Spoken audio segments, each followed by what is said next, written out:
This podcast is a member of the Place to Be Nation family. Visit us at placetobenation.com, the only place to be in your pop culture world.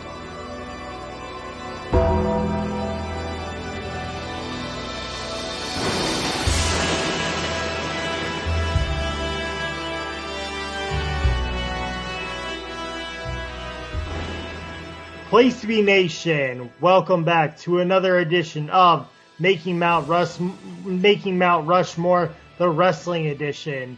I am your host, James Gruenberg. No, you're not hearing things. The following is a hostile takeover of podcasts. Andy Antherton has given me the torch to do Making Mount Rushmore, the Wrestling Edition. Tonight, we have a very spooktacular episode. We're going to be talking, me and the panel are going to be talking our favorite Undertaker matches and our scariest moments in wrestling. But before we get there, let's introduce our panel. Tonight, we have a returning guest. He's been on many Making Mount Rushmores, and he is the new host of Making Mount Rushmore, the Pop Edition. Mr. Steve Riddle. Steve, how are you doing tonight? I'm doing good, Grooney. You might as well just call us the outsiders of Place to Be Nation because we are taking over. Indeed we are, Steve. Also joining me tonight is Jon Keselica. John, how are you doing tonight? I'm terrific, and I'm looking to make sure that the rest of my competitors here rest in peace. And last but not least, we have Mr. Michael Cook, and Michael Cook is also my co-host on Extreme Resurrection, which you can catch on the Place to Be Nation podcast as well. Mike, how are you doing tonight? I have been just itching at the chance, with these Taker matches. I can't wait to talk about Taker Gonzalez, WrestleMania 9. Well, without further ado, gentlemen, let's get down to the list. We're going to start off tonight with our favorite Undertaker matches. Let's go with Steve. Steve, give us one off of your list. All right, well, the first one I'm going to pick is actually a WrestleMania match, but it's probably the furthest thing from Undertaker Giant Gonzalez at WrestleMania 9. And I am, of course, talking about Undertaker versus Shawn Michaels from WrestleMania 25. The build was really good. You had where they did the whole heaven versus hell thing, light versus darkness. And Taker, in my opinion, gave one of his best lines ever on an episode of Raw when he told Shawn that sometimes it's hell trying to get to heaven. And then you get to the show, they had their great entrances where Shawn came down from the heavens in all his all white attire and Taker raising up from hell. And what we proceeded to get was a 30-minute wrestling clinic. And from two guys who at that point in their careers had proven everything they had to prove and honestly didn't really even need to go out and do what they did. But just for, the love that they have for the business, they went out and pretty much stole the show.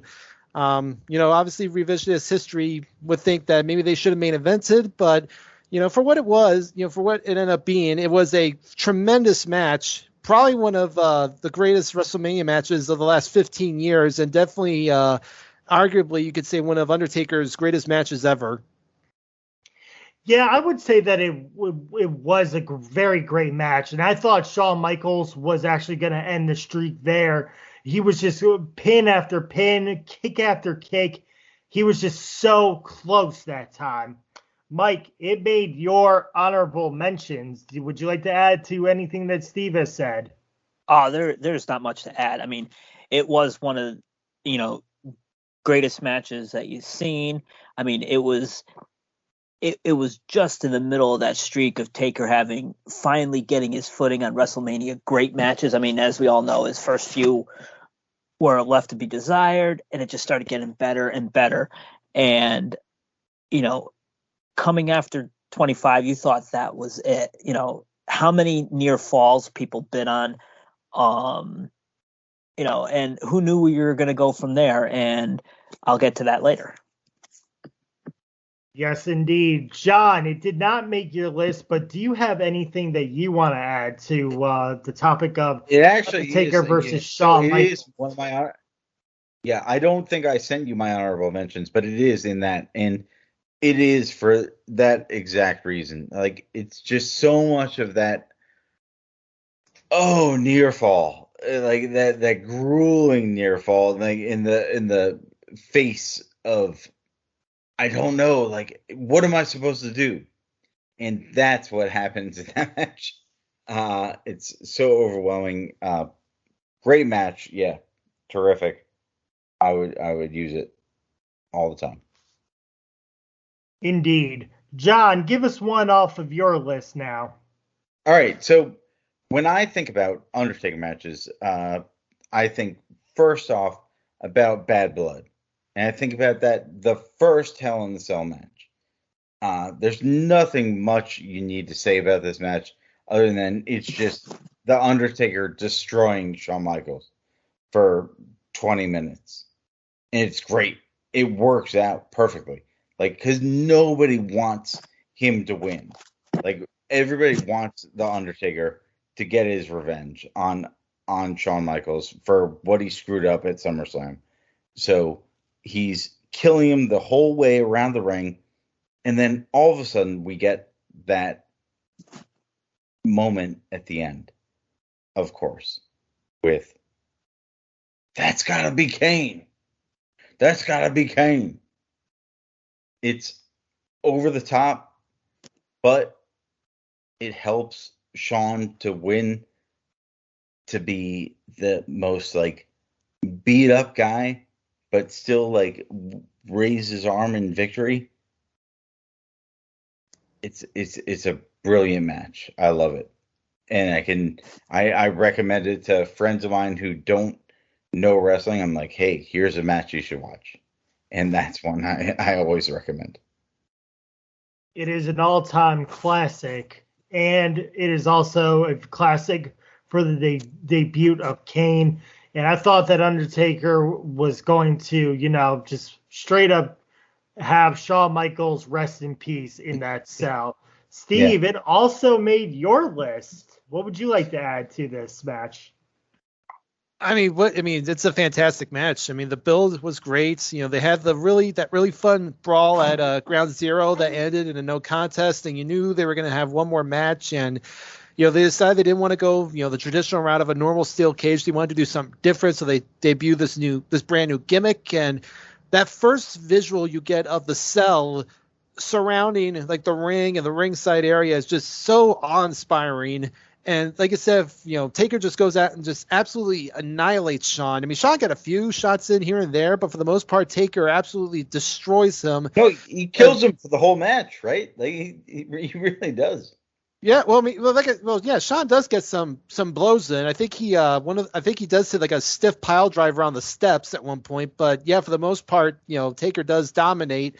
Then they go, like, outside, they go up on top of the cell, they brawl up there, and then, like you said, it looks like Taker's gonna win, but then you get arguably one of the greatest debuts of all time with Kane, and he ends up costing Taker the match. And for considering it would be his last pay-per-view as a commentator, I thought Vince's call of saying that's got to be Kane ranks up there as one of his greatest sound bites of all time. So yeah, just an overall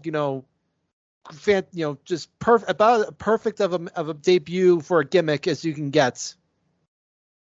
Yes, indeed. That Vince McMahon call, that's got to be Kane, sticks in my head. And gentlemen, we are going 3 for 3 tonight. Mike, it made your list as well. Yeah, this was my number one. I mean, and you got to remember, this feud, it all started at SummerSlam. When, Shawn was just being the referee, and he so-called swung the chair at Brett and hit the dead man. And then it went on to In Your House Ground Zero. And that match ended in a no contest. And it went to this Hell in the Cell, first one ever. No one knew what to expect. And just everything from the build straight to one of the most famous calls in wrestling. I mean, it was, to me, it was perfect. I mean, they were both at their physical peak at this point, and it really showed what, two of those guys can do. And basically, a start of a long history with them. Yes, indeed. All right, Mike, give us one off of your list. Well, I know that the popular opinion is WrestleMania 25. I'm sorry. A lot of people think that's the best. However, I prefer 26 for many reasons. I mean, it started with the build. I mean, you started the year before, and they're really up to this point. Not too many WrestleMania rematches, especially as big ones. As big ones like that. You got Rock Austin, but back to back. I mean, you basically had the Standard Bearer versus Mr. WrestleMania to end. The career versus the streak. And from the very beginning, when Taker basically said, no, you're not getting a shot, and HBK had to do, whatever it took, no matter what he did, Taker kept saying no. And then, he cost him the title at the Elimination Chamber, and that was it. That was the straw. And that match, and especially with Taker looking down, giving the throat cut signal, and Michaels acknowledging it, perfect end. Believe it or not, guys, I was there live to see that match. I saw WrestleMania 26 live for my 18th birthday, and I saw Shawn Michaels retire. Steve, it did not make your list, but do you have anything that you want to add to it? Yeah, this was one of the last cuts I made to the honorable mentions. Not to discredit anything Mike said, because it is a great match. The build was really good. Like I said, Shawn wanting a rematch, Taker kept refusing. So then Shawn said, cost him the world titles, and then Taker's like, all right, yeah, I'll give you your rematch, but you got to put your career on the line. And Shawn, I think, hit one of the greatest lines of his career when he said, if I can't beat you at WrestleMania, I have no career. And, for the majority, I think for the most of the match, you probably thought Taker was more likely going to win and that Shawn was going to retire, considering all the things they were doing, celebrating Shawn's career throughout the weeks building up. Though there was still that little bit of doubt that Shawn could potentially break the streak and keep his career going. And that last moment there at the end, where like I said, Taker does the throat slit and then Shawn just absolutely slaps him right in the face, and then Taker finished him off that last tombstone, was just so great. I personally, if I was grading, doing the two, I might have this match at 4 3/4, whereas I would have the 25 match as a 5-star. Not to again downgrade what the 26 match was, because it is a fantastic match. So I don't have any problems with Mike having it on his list. John, was this on your honorable mentions? It was not, but Grooney, I did not know you were this young. That was a match that that just ran into your worldview. But no, I think the first one is so much better, and the second one is just a repeat. So I did not put it even in the honorable mentions. That is a fair point. It did seem like a repeat. Yeah. I mean, I remember the table spot. I didn't know if that was in the WrestleMania 25 match either, but I just remember I think it was Shawn just jumped and crashed to the table with Undertaker. Alrighty, Steve, give us another one on your list. All right, well, we're gonna have the first match that actually doesn't have Shawn in it, which would beg the question. And really quick, will we consider Shawn Taker's best opponent? That's up for debate. No. I don't know. I don't know if I would do that. Shawn? I was just the only reason I asked is because we've 3 matches. We've done 3 matches and they've all had Shawn in them. So and I mean you could argue they're all three Okay. all 3 5-star matches. So that's just a thought. See, I would go with Edge or Mankind and have Michaels third, but that's just me. I would say Foley, probably. Yeah, Foley. Yeah, Foley's a good one. Okay, just thought I'd ask there. But yeah, no. So the next match I had on my list is another Hell in a Cell match, and probably one of the most brutal and bloodiest ones ever, and that's Taker and Brock Lesnar from No Mercy 2002. Taker had been challenging Brock. They had their match at Unforgiven, which ended in no contest. So you figure again they're going to go into the cell, and they just went out there and beat the shit out of each other. And the blade job that Taker does during that match is so vicious and so nasty. It's like his entire face is just covered in the old, he's got the old crimson mask, as Gordon Soley would once say. And just an absolute war. And to me, this was the match that solidified Brock as a main event player. Even though he had beaten Hogan earlier in the year and he had beaten Rock at SummerSlam, I think this was the one that let people know, yeah, this guy's here to stay for a long time. So, and you got that visual at the end of the match where Brock climbs to the top of the cell and holds the belts up in defiance, and just absolutely great stuff. Definitely one of the greatest matches of of the Ruthless Aggression era. I would have to say yes as well, that it is a very great match in the Ruthless Aggression era. And not only that, but you also get Paul Heyman doing a blade job too. John, it made your list as well. Mm-hmm. Yeah, absolutely. And it should, because of the fact that this was, when Brock took down The Undertaker, and The Undertaker actually took a step back. Like, think back to, earlier, like maybe a year earlier, when The Undertaker pinned Kurt Angle, and that was thought about. I think Scott Keith even wrote in his review, was like, "Fuck you, you asshole! Like, don't do this. Like, we shouldn't have that." The Undertaker finally was realizing his role here in WWE was that he can put people over, and he put Brock Lesnar over, and this match did just that. Yes, it did. It made Brock even bigger than he was. Mike, it also made your list as well.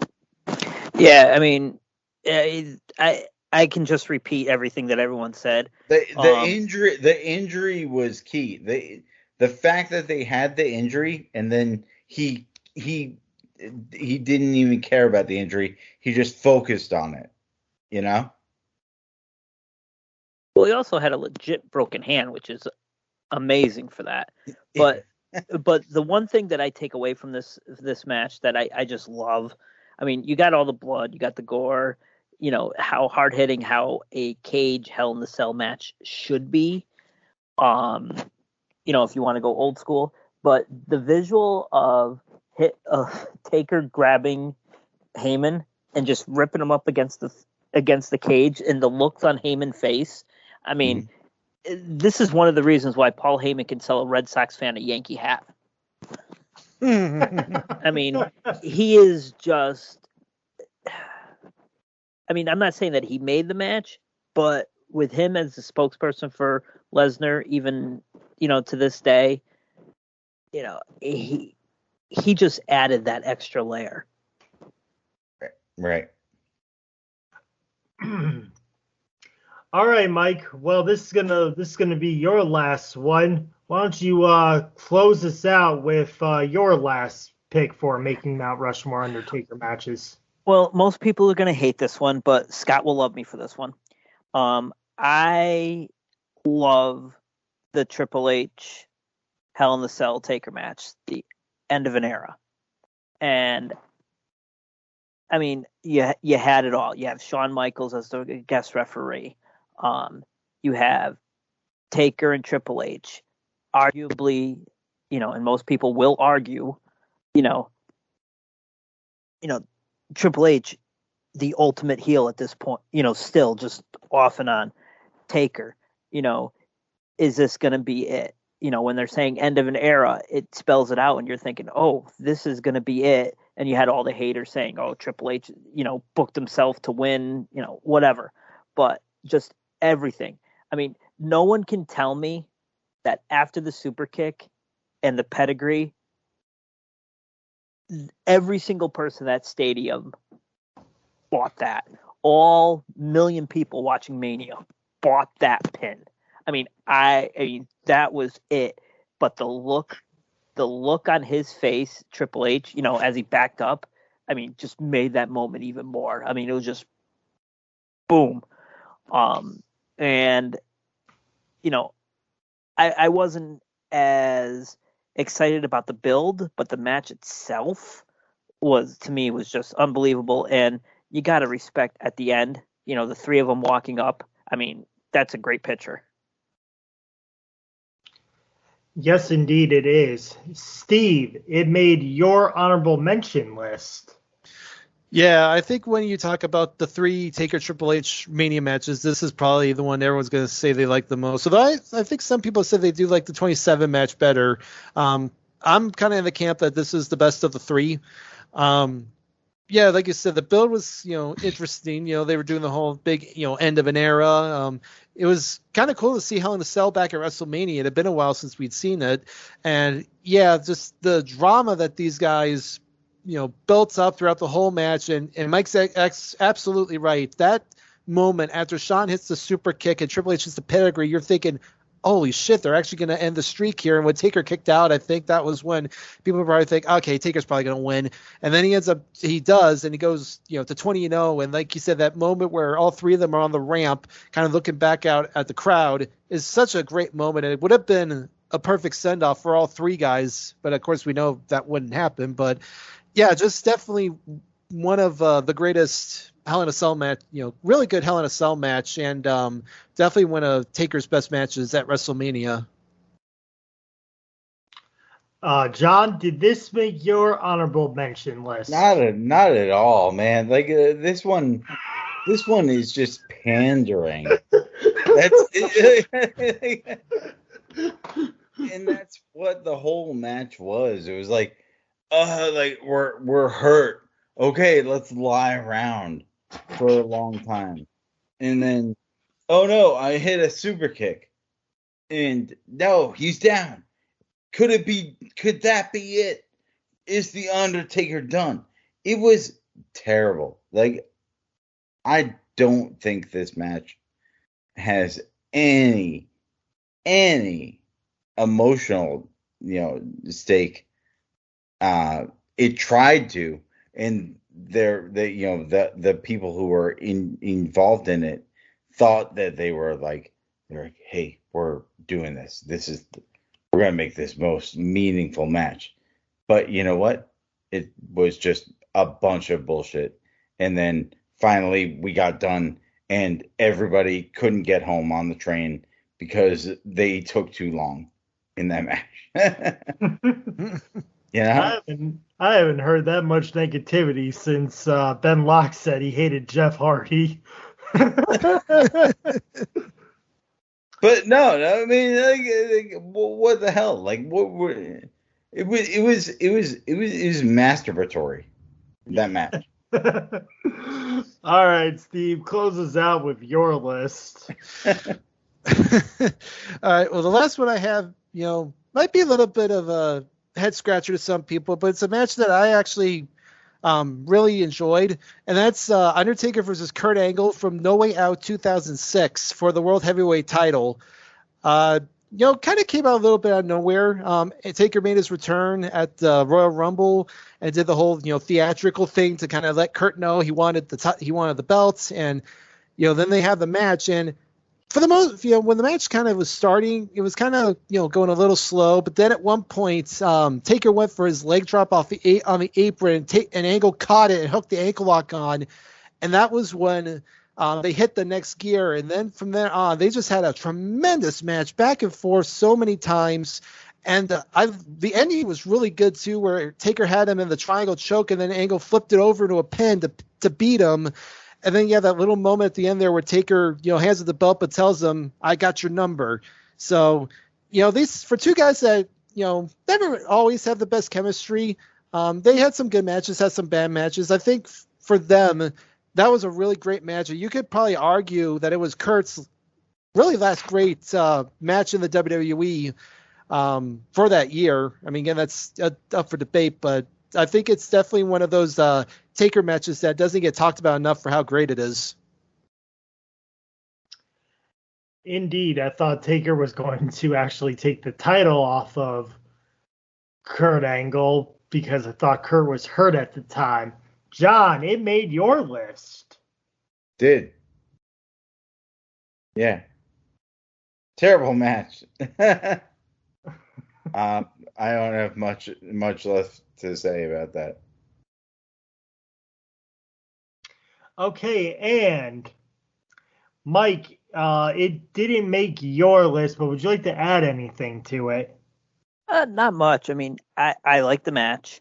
It was a great match, and the ending, the finish was great. It was definitely a surprise finish. I mean, the two worked back and forth. I mean, it probably was their best match together because even, both have said, well, more Angle anyway, in interviews, that his chemistry in the ring wasn't the greatest with the Taker, but that they can occasionally pop one out, and this was one of them. Okay, then. And now, John, why don't you close us out with your last Undertaker best match? Hey, Grudy, am I crazy? Has nobody mentioned the biggest match that the Undertaker ever had? Well, the Hell in the Cell against Mankind in King of the Ring? Am I wrong?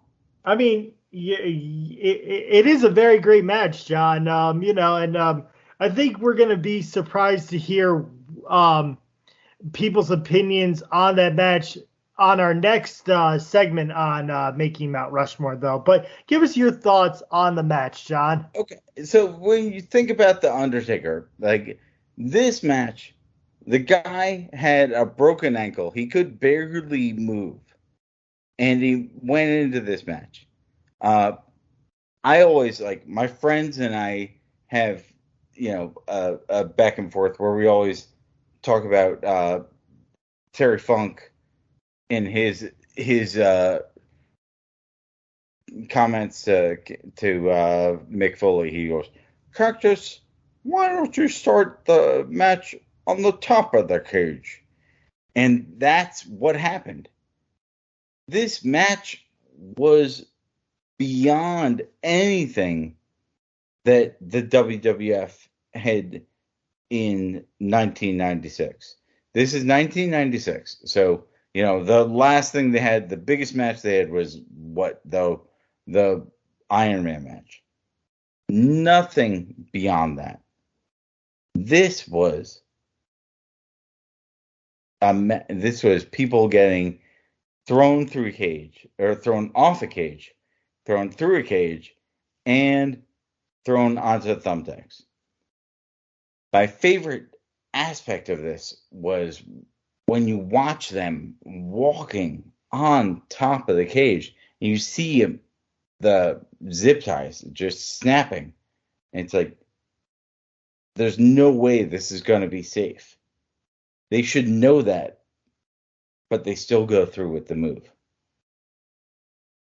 So, kudos to Mick Foley. Kudos to The Undertaker. It was an awesome match. Yes, indeed. And now, Mike, it made your honorable mention list. I mean, it was a great match.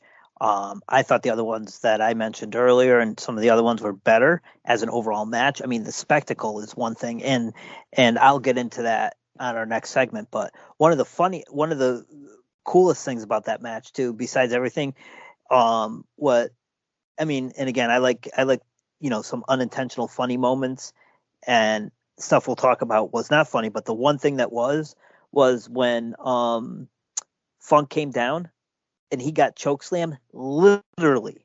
His shoes come off. I mean, literally. His shoes come off. Yeah, but I mean, it definitely made my honorable list because you do not, you can't talk about Taker without this match. But I'll go into more detail in the next segment. And Steve, it did not make your list for obvious reasons. I know why, but do you have anything to add to John's match pick? Well, I mean, it's definitely it's more of like a great moments as opposed to, the match itself. And honestly, when I think of this match, I don't think of it much as a Taker match. It's more of it's a Foley match because he's the one that ends up coming out the star in this one, for taking those bumps and for doing what he did and for what he did. And I mean, I don't want to say Taker was just a body in the match, but I mean, I don't want to say that you could put anybody in that same spot and it would have, the same result would have come about. I think it was better that it was Taker.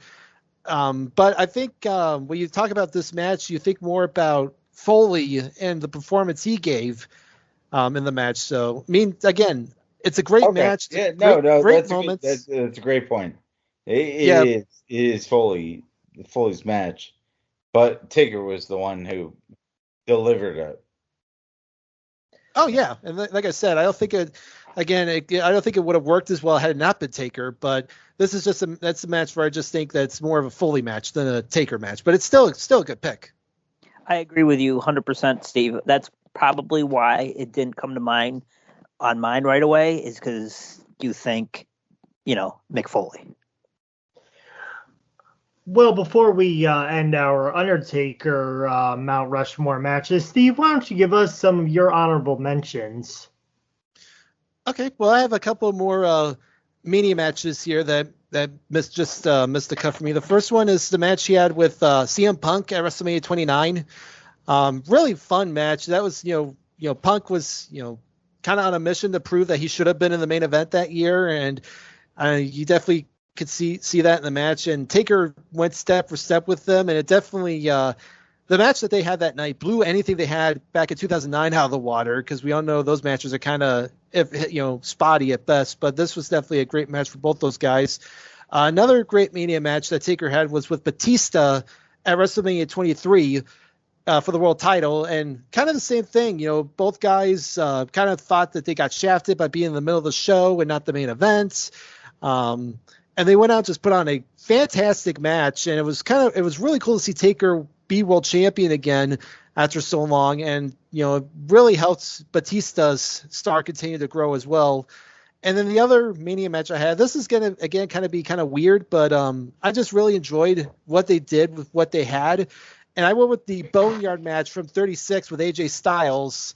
Again, given everything that was going on in 2020 at that time, they worked with what they had, and I think they put on a really fun, cinematic match. AJ, kept up with Taker. It was kind of cool seeing Taker in almost like this hybrid look he had.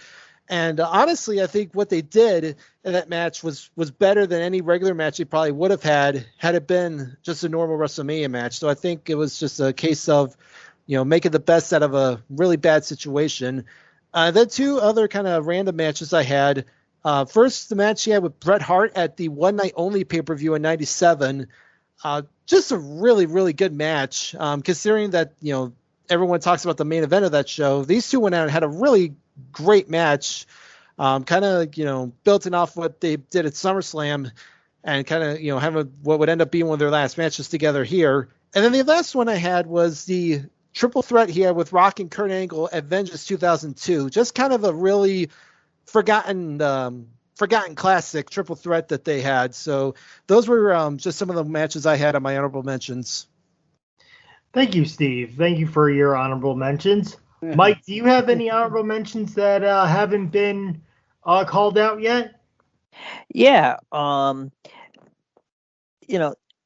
Basically, the one is the first Taker Triple H match. And the reason that's on there isn't necessarily the match, but to me, and I know this might sound weird, but it was my one of my favorite builds and challenges ever to any match.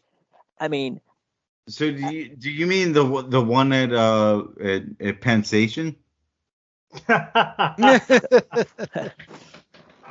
the January, he comes in, Taker, he made a big deal. Everyone thought it was Sting. Taker comes out before he even says the word. Triple H comes back, and the intensity, and it was so over with them not saying one word. The crowd went ballistic, knew what it was, and Taker looking at the sign, Triple H looking at the sign, Taker giving the throat, the DX chop, and there you have it. I mean, that 10 minutes, was just awesome to me. Was it awesome, perfect, here's the challenge, end of story, boom. They didn't have to do anything else. To me, hook, line, and sinker, I bought in. Yes, indeed. That was a very great build to WrestleMania 27. And last but not least, John, do you have any honorable mentions that neither Steve or Mike have mentioned? I should have, just like talking right now, I should have had an honorable mention would be from Shotgun Saturday Night of the Undertaker tombstoning Triple H on top of the escalator that ran down the escalator at Penn Station in New York City. And that was one of the greatest moments. Well, that's going to wrap TV. Well, that's going to wrap up the first half of our Making Mount Rushmore. But when we return after a quick break, we're going to go over our Making Mount Rushmore list for scariest moments in pro wrestling. We'll be right back.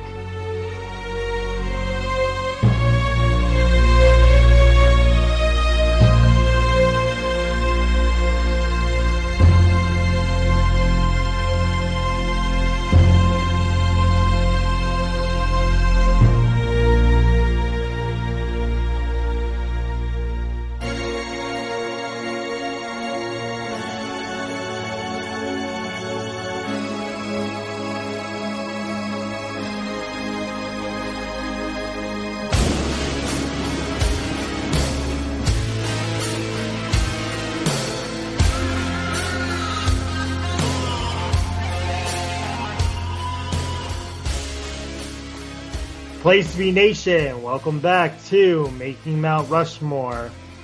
Our panel have discussed their favorite Undertaker matches in our first segment, and now it is time to discuss the scariest moments in professional wrestling history.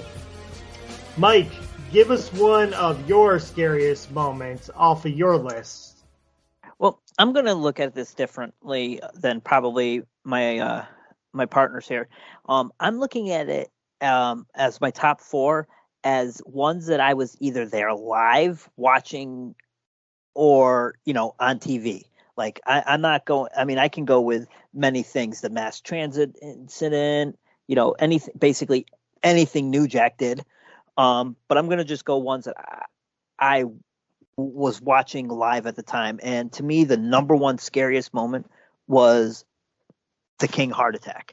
I mean, you're watching at that point. Cole is a heavy heel, although no one liked it, but still he was a heel. I mean, him and King were hating on each other and all that. And next thing you know, you hear that little, just like almost like King falling over. And I mean, that's a scary moment. I mean, especially when they're saying it's not part of the thing. And Cole totally changed his attitude. I mean, if it really was part of it, he would have been, healing it up. But, I mean, the guy was literally declared dead for 30 seconds to a minute, and they brought him back. I mean, and it totally, it dropped the storyline that everybody didn't want anyway. But the way Cole handled it professionally and, stories came out afterwards that he was barely able to hold it together. But what he did on that, but anyone watching that, it just, immediate freak out. Yeah, I was sudden when, watching that particular Monday Night Raw and then Michael Cole coming on and saying when they came back from commercial, "Oh, ladies and gentlemen, the king had a heart attack." I didn't know what was going on. I didn't even hear the the little silent gurgles. So I was just shocked that that actually happened. Steve, it did not make your list, but would you like to add on to the King's heart attack? Yeah, I didn't even that didn't even cross my mind, but that's definitely because I don't remember if I watched that episode or not, but I remember reading about what had gone on, and it was crazy to think about because King had actually wrestled earlier that night, and he's everything seemed fine, and then of course they said the show goes on, and they kind of listen to the commentary, and he's kind of starting to draw, you start hearing things he's doing, and you're kind of like something doesn't feel right, and then like you said, that moment where he finally collapses, and they end up taking him out on the stretcher, is really is really like, holy crap, what just happened? And I mean, if anything positive about it is that the fact that it happened on live TV, so that they had a medical staff on hand that they were able to get to him and get him to the hospital quickly, ended up saving his life, because I think they said that if it had happened anywhere else, he would have died. And I think the big takeaway you take from that is how Cole was able to handle it. And I think no matter how you felt about Cole as a character or even as a commentator, you had to respect the way he handled himself professionally doing that. And that's where I think him having been a former news broadcaster before he came to WWE benefited him. So yeah, definitely, especially in the last couple of years, that was definitely one of the those moments where you're just like, did we just watch a guy just basically die on live television? And it's grateful, we're thankful that he was able to come back from it. He's still with us today. So yeah, definitely one of those moments that's definitely one of the scariest of all time. Yes, indeed. John, do you have anything that you want to add to the King's heart attack? I think the King's heart attack is a terrible incident, and it just shows that when we're talking about scary moments, these are going to be really, really sad ideas. You had mentioned that he fought. I mean, he had fought Dolph Ziggler, and Dolph Ziggler did that at that time, like the 10, almost similar to Sheamus's 10 punches. Like he was punching him in the chest, and and they said, later on, Dolph Ziggler really felt guilty about it because he thought he had caused it. Yes, indeed. John, give us one on your list. Okay. So when we talk about things that are scary, you guys took it to a whole nother level. I'll try to take it back to more of a kayfabe level.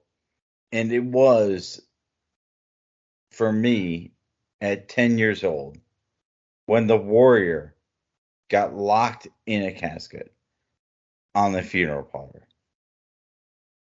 All of a sudden, he was locked in, and I saw Paul Bearer with this crank. Who knew there was a crank for a coffin? And the Warrior was in there. They cut later in the show in Superstars.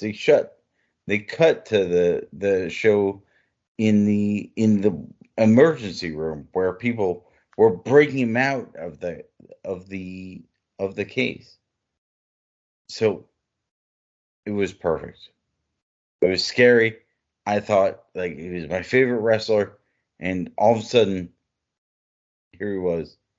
He was stuck in a casket.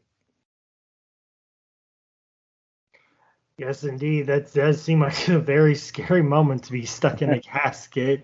I cannot imagine being stuck. I mean, stuck in a casket, alive, my eyes open. That'd be pretty spooky. Steve, did this make your list? I'm not sure if it did or not. On your honorable mentions? No, it did not. There was something else with Warrior that I had as an honorable mention, but this is actually this is another one I didn't think about, but yeah, it's because after Warrior had defeated Savage at Mania, you wondered what they were going to do, and they kind of teased something with Taker at one of the early Saturday Night's main events, so you figured something was going to happen between the two of them. They had body bag matches on the house show circuit. Yeah, that was after this, but that moment where Taker kind of beats down, that puts him in the casket, and then they lock it. You're like, holy crap! Did they really just lock him in? And like you have all the officials come out trying to break the thing open, and then they finally get it open, and you see like the inside's all torn up because he had been scratching at it, and then he had that look on his face where it just did not seem like the Warrior that we were used to at that point. So definitely a memorable moment. Again, Steve, I was 10 years old. I can tell you that I was telling to my brother and to friends, I was like, that was real. They stuck him in the casket. Mike, do you have anything to add to Warrior being locked in a casket? Did not make your list or your honorable mentions.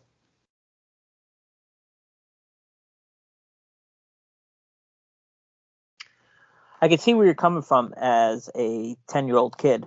I mean, that is kind of freaky, and it's definitely something that wasn't done before. And it would definitely freak people out. I mean, would it have the same impact like today? No way. But still, I really think that was that was a good pick. Yes, indeed. All right, Steve, give us one off of your list. All right, well, we're going to stay in 1991, which I think when we look back on it might be one of the scariest years in the WWF, given some of the shit that went down. But I'm going to November of 91, right before Survivor Series, episode of Superstars. Jake Roberts had just had a squash match, and this was when Randy Savage was petitioning to get back to be reinstated, and Jake basically drew him down to the ring. And at one point, an official tries to stop Savage, and Jake takes advantage, beats him down, ties him in the ropes, and then breaks out his King Cobra. And at first you're thinking to yourself, what's Jake gonna do? Because we'd been so used to seeing him put his the python on his opponents after his matches, but obviously this is a much more dangerous snake. And he gets the snake close to Savage, and then the next thing you know, you get the camera shot, and you see the snake actually latch on and bite Randy Savage in the arm, and he's just gnawing away at Savage's arm, and everyone's like freaking out. Vince is like, is that snake even devenomized? And Jake's out comes Elizabeth. Roddy Piper runs down. Jake's kind of taunting everyone as he eventually gets the snake off, and Savage is just flailing around all over the place. And obviously again Vince is like, the poison's seeping through his body. He doesn't know what he's doing, and they eventually get him out of there on a stretcher. And one of the greatest visuals in wrestling history, that one shot where the snake is standing at attention and Jake is just looking at him cackling, like just such like an evil psychopath this guy was. So I can only imagine, like I wasn't watching at the time. I didn't start watching until about 2 years later, but I can only imagine, to anyone, kid or adult watching, seeing a live cobra biting a guy on the arm had to be one of the the scariest moments ever in the history of professional wrestling. Indeed. Yes, it was. John, this made your list as well. It did. Yeah. And, the idea is, it was so scary for all of us that all of a sudden there was just this snake biting on somebody with no sympathy. And you had Jake just laughing behind it. So it's perfect. So it was the way to get Macho back in. A very sinister moment by Jake the Snake Roberts. No. Mike, it did not make your list, but do you have anything that you want to add to the Cobra bite? Yeah, I mean, still, 1991. I mean, at this point, I'm 16. I have an idea of going on, but I would, something like that still would be like, wow, I can't believe they did that. And like Steve said, with the whole that ominous scene where Jake is just watching the Cobra. I mean, it's great. Yes, it is. All right, Mike, give us another one off of your list. Well, I am going to go with Mankind.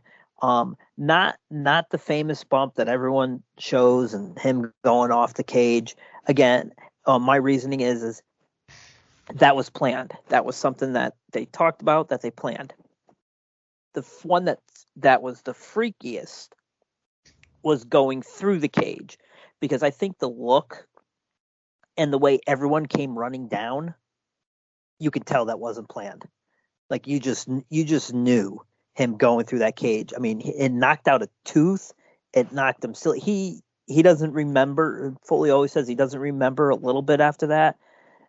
Just him coming down and everyone coming down just to see if he was all right. I mean, you can tell the difference between that and people coming when he went off the side. You can tell the difference. And it was just, I mean, you had no idea what. I mean, and then the whole part with the chair coming down and hitting Foley. It was really scary. You had no idea what could have happened to him, and the damn motherfucker came back out. I mean, in the Austin match, I mean, it was just, yeah. I wouldn't wish that on anybody. Not, just some of the other stuff that they do. I mean, I'm glad that from that point on they started reinforcing everything to make sure that never happened again, because that could have killed them easily. I think this is the part in the match where King actually said, "That's it, he's dead." Yeah, I mean, and then Taker jumping down after that and breaking his ankle. Yeah. John, it didn't make your list, but would you like to add to when Foley goes through the roof of the cell? The roof of the cell, yeah. I think, like, when you talk about that Hell in the Cell, I think the best thing is that, like, they had so much set up, and you watch them walk across, and every single zip tie breaks. 1, 2, 3. And they say, okay, we're going to still do a choke slam from the top down to the bottom. And you know what? Good for them. Kudos to them that they did it. And Foley said, yeah, we felt the same thing. Like the whole thing was falling apart, and it worked out. Steve, this did not make your list, but do you have anything to add when Foley went through the roof? Yeah, just again, after what we had seen earlier in that match, you weren't sure what else to see, and then when Foley got back up on the cell and they kept going, it was crazy. And see, I was always of the belief that I've read that him going through the cell was the plant spot. It was him getting hit with the chair on the way down that was not.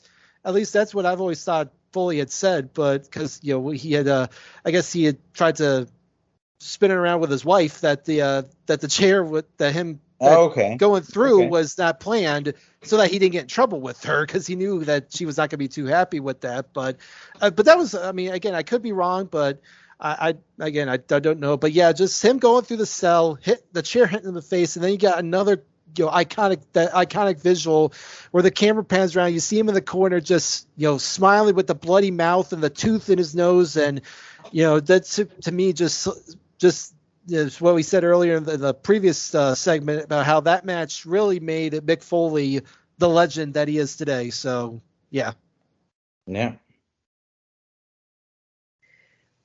All right, John, give us another one off of your list.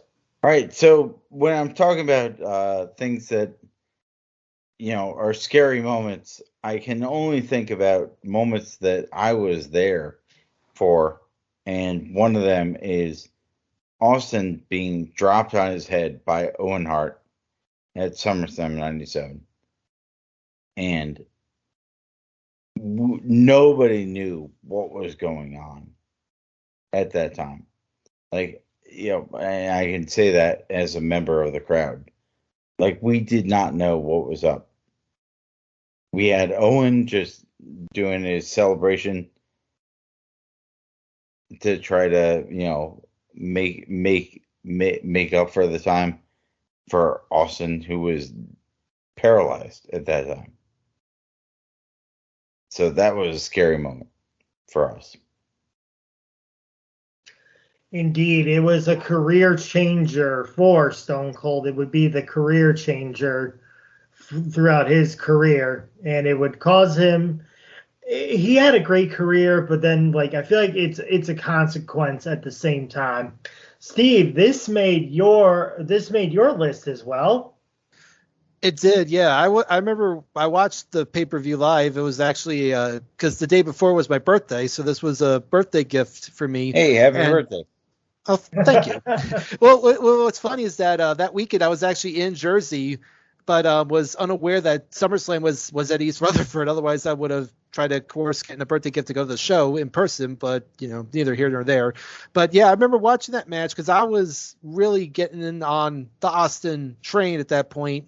And at the time when they go through that sequence and Owen escapes the tilt board, he said it was the whole Bliss X,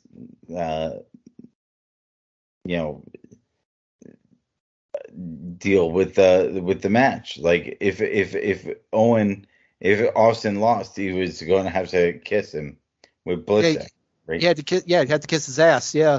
Yeah. But yeah, that one. But then when Owen hit that pile driver, yeah, at first glance it doesn't look too bad, but then when you kind of look back, you see that Austin was clearly too low, and he's just basically got his head spiked on the mat, and he's laying there in the ring. Then you kind of realize, oh, something's not right, and you could tell that Vince at ringside was internally freaking out. He's like, oh my God, the guy that I'm planning to build this company around may just been paralyzed, for good, and. Like I said, Owens, kind of taunted the crowd. I think you could tell he got freaked out by what happened and was trying to, stall. And then eventually, Austin got his bearings together and eventually rolled him up and got the win to win the IC title. But yeah, just really, just such a scary moment where you didn't think that, was this guy ever going to walk again? Was his career over? Yeah. And I mean, like you said, it actually, in a kind of roundabout way, benefit him because of the coming months. He got hotter, but just him going after all the, the officials and eventually, getting to where he stunned Vince at Madison Square Garden and just became the hottest star they ever had. So it, worked out in the end. But for that brief moment, you thought this guy who, the sky was the limit could have had it all end just like that. And who knows what would have happened. Right. Yeah, no.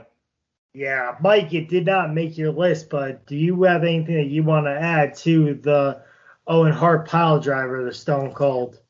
You know what? I didn't even think of that, but yeah, that was definitely a scary moment. And you could tell something was wrong with the whole stalling. And thank God, everything turned out for the better. Especially, it lengthened Austin's career, even though it wasn't that much longer, but still that could have been awful or worse than it was.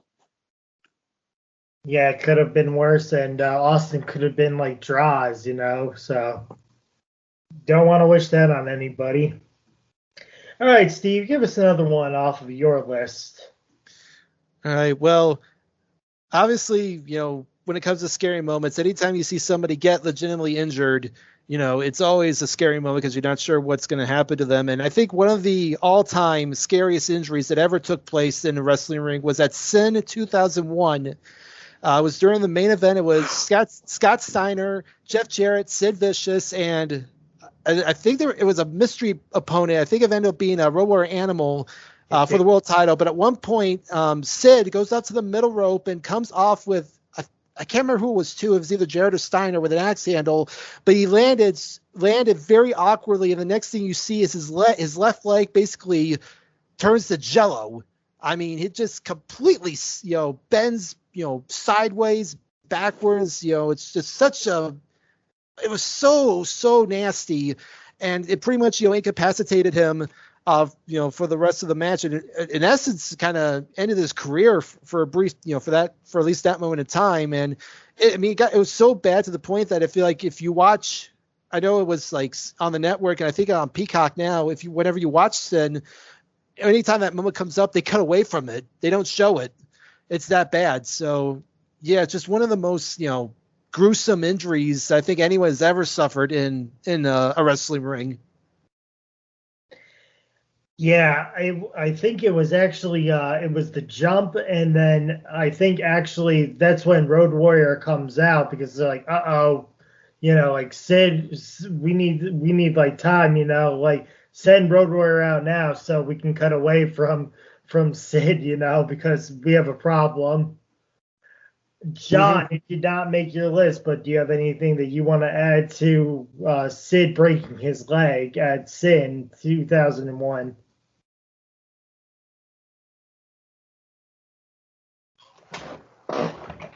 John, are you there? Yeah, I'm here. Do you have any thoughts on Sin 2001 where Sid Vicious broke his leg? Jeez, it was a tough break. That's all I have. That's a tough break. And you know what? Vince Russo and all of them, they should move on. Yeah, it was a very bad break there. And Mike, it did not make your list, but do you have anything that you want to add to Sid breaking his leg? Another one that sort of went out of my mind, but I don't ever want to I try to not to think about it because I remember watching that and it was just, it was disgusting.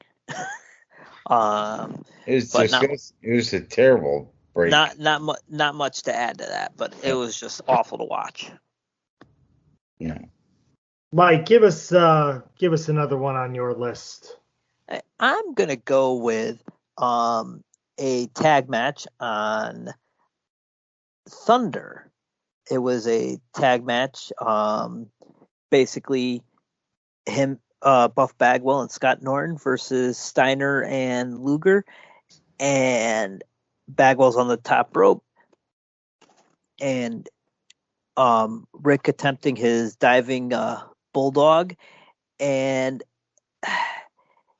Bagwell's head somehow hit Steiner's back, and you knew something was scary. I mean, they continued on with the match. It ended right there, basically. When Scott Steiner came in and hit Rick.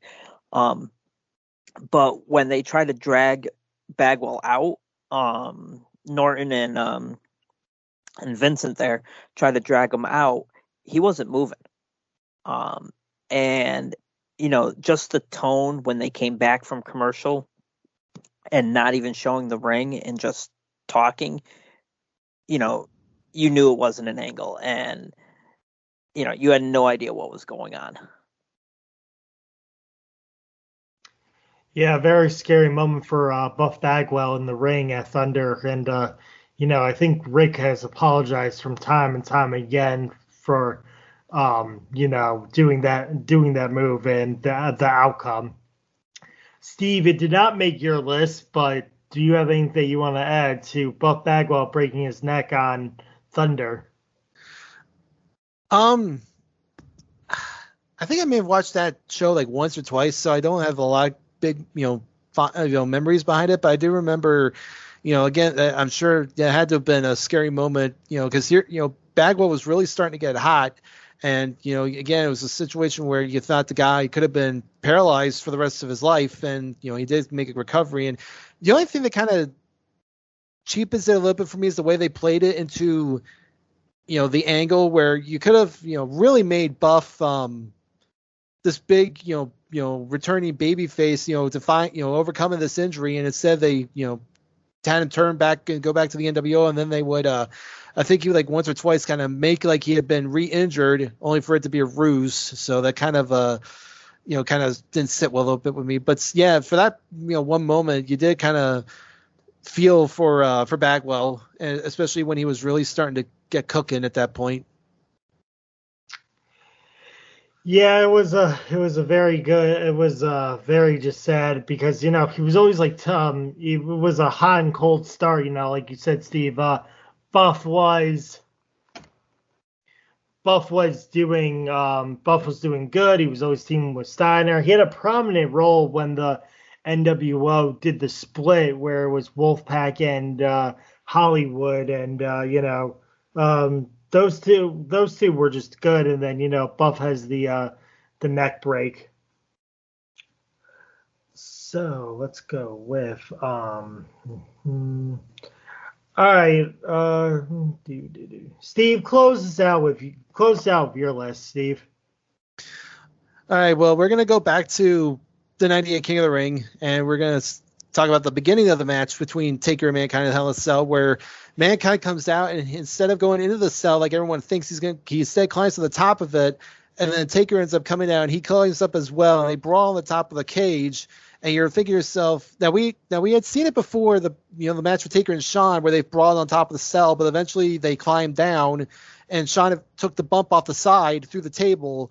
So you wondered what Taker and Mankind were going to do, and like the guys were saying that moment where they were walking across the cell, and like it's starting to break, and you're like, holy, oh my god, they're going to fall through. And then the next thing you know, Taker grabs Mankind and just chucks him off the top of the cell through the announce table. And just one of the most iconic moments in the history of wrestling. And you're just like, holy shit, did he just throw him off the cell? And you're thinking, is Mankind dead? It's just such a, really, kind of you're kind of in awe at first. And then you're just like, oh my God, was that supposed to happen? Is Mick okay? And yeah, just would kick off what would be one of the, most important and historical matches in the history of the WWF. Yeah, good God Almighty, they killed him. That is the line that I just remember from Jim Ross, and that moment. And he said, and Foley said to Vince that he went up onto the roof, but he lied because he knew that if he went up there for the walkthrough, he wouldn't go up there again. He just had to do it head on, or else he knew, I'm not going to be able to do this, and the match is going to be ruined. Mike, you did not make your list, but do you have anything that you want to add?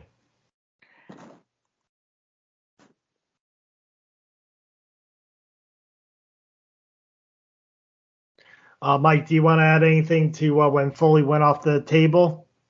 Sorry, a little technical difficulty. No, I mean, it was just, again, one of those moments, and I do have to agree, it was scary. I mean, something we haven't seen before, but it totally made Foley, it like solidified him as, a bona fide star. Yes. Well, Jon Keselica is having some internet difficulties, so I'm going to read his last one for him. He had the Shawn Michaels collapses on Raw. It was during that match with Owen Hart on Monday Night Raw, I believe. And so they just do it where Shawn Michaels collapses and the crowd went silent. and then they were like flinging their headsets off. The announcers were told, you need to be quiet during this, like don't even say a word, make it look real. And so they have the whole ambulance thing where, you know, Shawn Michaels is just taken out in an ambulance. And it got so bad that I believe the USA Network was like, "What did we just see? Like, did that guy just collapse? Like, what was that?" And Vince McMahon was like, "I got you in my pocket." So, Steve, anything on the Shawn Michaels collapse on Monday Night Raw? Yeah, I kind of forgot about that one, but yeah, that was definitely a interesting kind of moment there because you had, you know, Shawn, who had a month prior had had that incident in Syracuse with the Marines where he got us, you know, beat up, and you know he ended up relinquishing the title the next night, and then he's off for a month, and he comes back at Survivor Series, looks good, and then he has, like you said, the match with Owen, and everything looks, you know, is going good for him, and then he's like, you know, grabs his head and then collapses, and you're like, wait, what the hell? And yeah, for that brief moment, you know, when the paramedics come out and they give him the oxygen, it's like it really kind of took you aside from him. It was like, you know, what did we just witness? And you wondered, you know, because we wouldn't see Shawn again until the 96 Rumble. So, you know, there was that feeling in the air. It's like, is Shawn done? So yeah, definitely one of those kind of moments that I don't think it's talked about enough. And Mike, it did not make your list, but do you have anything to add to the Shawn Michaels collapse? I mean, at this time, we had the rumors. No one knew exactly what for sure. I mean, and because the internet was still kind of young, and I mean, it was out there, but I mean, you heard everything from, you know, he got attacked by a couple guys to he got jumped by 12. And to see this, I mean, no one knew. I mean, it looked totally real, and we all bought it. Yes, indeed. Mike, close us out with your last pick for scariest moment in professional wrestling. Well, something that I was there live for, sitting up in what would be considered the left field stands in Safeco Field, was Brock Lesnar's moonsault at WrestleMania 19. And I mean, he just bounced and missed, and he didn't move. And for that 10 seconds, you know, my friend and I were like, is he alive?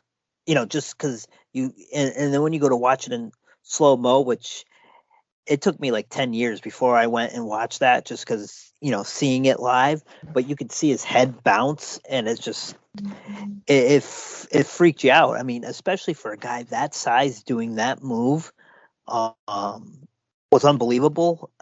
I mean, glad he was okay, but I mean, he said in an interview he doesn't remember the 1, 2, 3. It was basically Angle that walked him through the rest of the match. Yes, indeed, he did. And Mike, sorry for correcting you, it was the shooting star press. He went forward, yes, and went backwards. Yeah. Steve, it did not make your list, but do you have anything to add to the Brock Lesnar shooting star press at WrestleMania 19? Again, that was another one that kind of slipped through my mind, but yeah, I mean that the whole, you know, there was that whole thing going backstage that, you know, when he was in OVW, he would do the shooting star press, you know, on a regular basis, and they told him, like, when you get to the main roster, you know, don't use it until, you know, till you can get a big moment. So he figured, you know, WrestleMania main event against Kurt Angle, you know, would be the time to do it. But of course, when you look at it, when you see him kind of climb the rope, you kind of realize that Angle's, you know, really far away. And you're like, you know, and I think Brock was kind of like having thoughts that says, like, can I actually do this? And then, you know, eventually gets to like, well, I got to do this. And then, like you said, he does it, and he, you know, doesn't spin over enough. And he, like you said, just lands right on top of his head. And again, for that brief moment, you're like, oh my God, he just paralyzed himself. And the one thing I will say about it that is, I know they were trying to cover for it on the commentary, but the fact that Cole kept saying that, you know, Angle rolled, you know, Brock went for the move, Angle rolled out of the way, even though Angle clearly didn't, does kind of, you know, take it down a bit. But yeah, just for that brief moment, you thought, you know, Brock had paralyzed himself, and he somehow I don't even know how he was able to get Angle up for that last F5. Whether it was just like instinct or whatever, but yeah, you can definitely see at the end there when he's, leaning against the ropes and, he at one point, holds his hand out for the handshake, and you see you can clearly see it's the old proverbial lights are on, but nobody's home in his head. So yeah, I mean, that could have been a really bad situation for him at that point in his life if he had gotten paralyzed from that move. So, and that's why obviously he would never do it again. So yeah, just, what could have been, it ends up becoming a iconic WrestleMania moment, but sadly it was for the wrong reasons. I mean, from where we were sitting, you couldn't tell that Angle was that far away. I mean, obviously, when you see it on TV, you can easily tell. But something about it when he missed, it wasn't just a miss that it wasn't just somebody rolling out of the way, because Angle didn't move. So that's why we probably freaked out a little bit, like, oh my God. I mean, if Angle had rolled away, it was just a missed move. But, you can tell something, WWE very rarely, they don't, no one does. They don't screw up that bad where they'll do a move, the person doesn't move, and the move totally misses. Yes, indeed. And, it's just not meant for big guys like that. I mean, I know he did it in OVW, but, he just landed straight on his head, where you're supposed to, do the full rotation. And it looked promising, but was not just the full rotation. Well, before we wrap up Scariest Moments, Steve, would you like to give some of your honorable mentions? Yeah, I have a couple here. So the first one is Judgment Day 2004, the WWE title match between Eddie Guerrero and JBL. And there's that one point in the match where they're outside. Eddie, the ref had been bumped. Eddie was checking on briefly. Then he goes to get JBL, who grabs a chair and just absolutely pastes him with it. And then the camera pans away from Eddie. You see JBL recovering on the table. And then you turn back to Eddie, and his face and chest are covered in blood. Just absolutely gnarly blade job that he did. And eventually I think they wrestled for another 10 minutes, and and eventually got to a point where the ring canvas, and Cole actually said it best on commentary, where he said the ring looked like an art canvas, except instead of paint, it was Eddie's blood. And I have no idea how Eddie didn't either die or go into some sort of shock during that match, because at one point when he starts firing up and he's doing the shimmy, and you say his entire face is just covered in red, and it just such a really gory moment, and just one of those nasty things that it's so hard to witness. Just if for someone like me who doesn't get that queasy when it comes to blood in wrestling, that's one that's is still hard to watch even to this point. So that definitely I thought was a very scary moment. Another one, this one is not so much scary for, just because it's scary, but scary kind of in a hilarious kind of way. And that's the Chamber of Horrors match in 1991, Halloween Havoc. Just because the absolute atrocities of this match with the, being in the cage and having the electric chair. And for a match that had Sting, the Steiner brothers, Vader, Cactus Jack, Abdullah the Butcher, a young Green Scott Hall, and probably the worst guy in the match, Elegante. The match itself is actually not too bad. I think everyone remembers the fact that it was, in this cage, and you had the visual of Abdullah the Butcher in the electric chair with all the sparks going off, just kind of, just left a bad taste in everybody's mouth. Another kind of interesting match, I think, that really left a lot of people on edge was the first Skywalker scaffold match between the Road Warriors and the Midnight Express at Starrcade 86. Just the visual of those four guys on that scaffold really kind of left you in a tense moment, because at some point at least two of them were going to get thrown off, and it ended up being the Midnight Express. And then of course at the end they chased Jim Cornette up there, and at one point he's hanging from the bottom of the scaffold, and he just drops straight down, and that's busting both his ankles. In a really sick moment. So that's definitely still one of the scariest moments ever. Another one I had, we go back to 91, and this was the one with the Warrior I had, and that's where he was being trained by Jake the Snake Roberts during the feud with Undertaker. They had those vignettes where Jake actually put him in another casket. He buried him alive up to his neck. And then, of course, the big one where he put him in the room of snakes, and he ends up getting bit by the cobra that was in the box. And then, Warrior eventually busts out, and he sees Taker and Bear standing there, and that's when you realize that Jake and Taker are in cahoots. And Jake has that great, I'm a snake, never trust a snake. Just such a great moment there.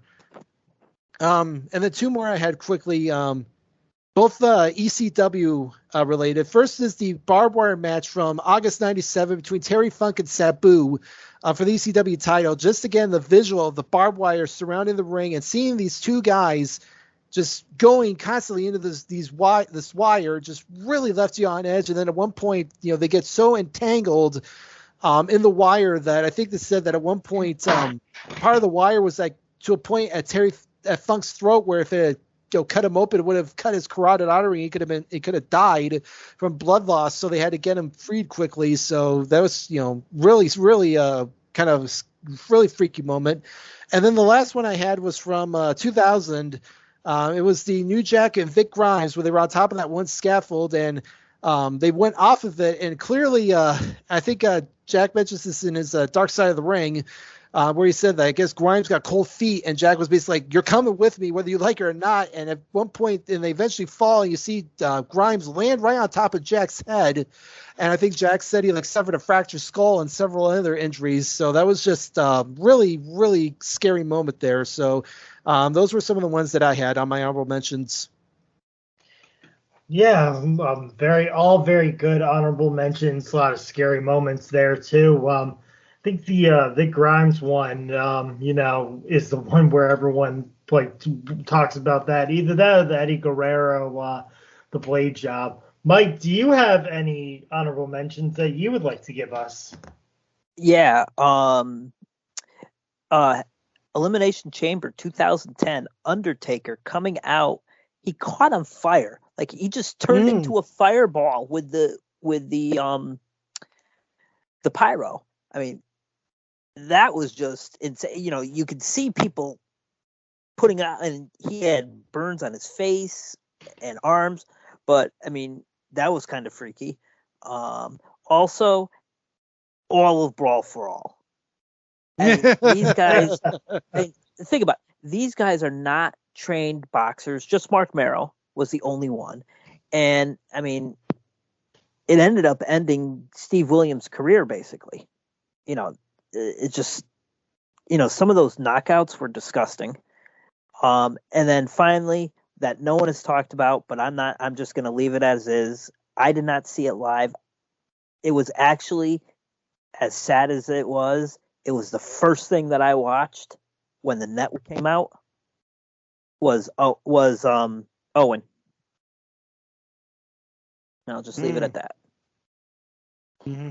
Yeah, indeed. Very sad moments, and the scary moments from the Brawl for All, Dr. Death, Steve Williams, really hurting his he tore his quadricep and ended his career. And then your prize for that, Bart Gunn, is to fight Butterbean. Good luck. Well, before we wrap up, Steve, do you have anything that you want to plug on the place to be? Well, you mentioned it earlier. I am now the new host moderator of Making Mount Rushmore over on the Pop Experience. Andy has graciously let me take over his spot in there. Depending on when this drops, the October edition of Mount Rushmore will have dropped, where we talk about horror film icons and horror film franchises. And I'm joined for that episode by Rocco Martone and Tim Capel. So that's a fantastic, really great episode. We get into a lot of good, characters and films in that episode. So look forward to that one. And I also am one of the tri-hosts of Pop Goes to Classics, along with Andy and Miranda Berthold, where we are going through all the Disney animated films.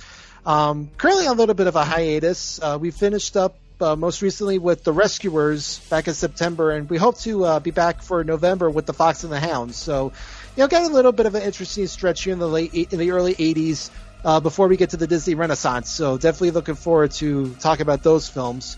Other than that, you can usually find me on the Place to Be Facebook page, where we have a lot of great stuff going on over there, including our current tournaments, where we are determining the greatest TV drama of all time.